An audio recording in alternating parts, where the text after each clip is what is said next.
नमस्कार बहनों, मैं संजू के गीत में आपका स्वागत करती हूँ। मैं आज आप लोग के लिए लाई हूँ देवी पचरा गीत। अगर आप लोग को अच्छा लगे तो लाइक शेयर ज़रूर करिएगा। नवरात्र का दिन आ रहा है। मैहर की भवानी माता शारदा मयरिया है, मयरिया हमरी ना कब देव्यो दर्शनवा है, मयरिया हमरी ना सबके घरवा मैया दी हो दर्शनवा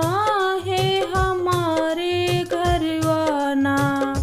है, हमारे घरवा ना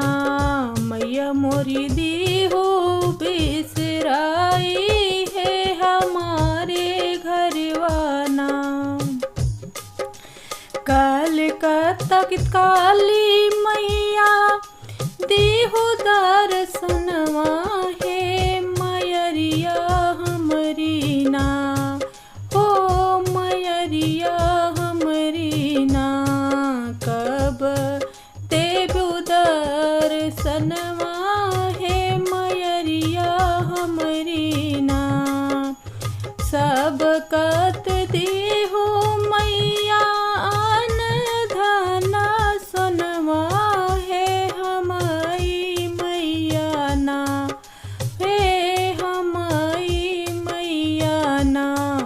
हमका बनायो तू गरीबवा है, हमारी मैया नाम मैहर की भवानी माता शारदा मयरिया है, मयरिया हमरी ना है, मयरिया हमरी ना कब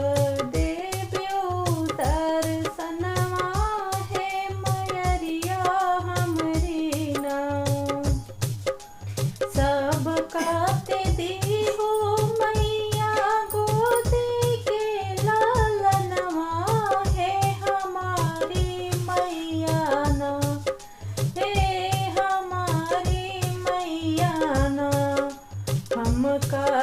बाझनिया बनायो है, हमारी मैया ना मैहर की भवानी माता शारदा मयरिया है, मयरिया हमरी ना कब देव्यो दर्शनवा है, मयरिया हमरी ना आवत रहले सेवका, आवत रहले सेवका, आवत रहले ना रहिया घेर मोर बजनिया हो के आवत रहले ना सबके घरवा मैया चढ़े नारियल चुनरिया है, हमारी मैया ना है, हमारी मैया ना हम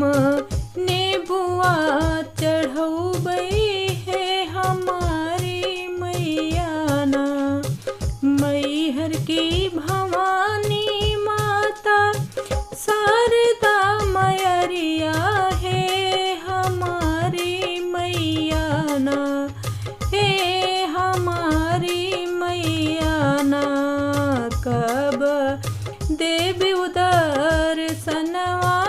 है, हमारी मैया ना। आप लोग को कैसे लगा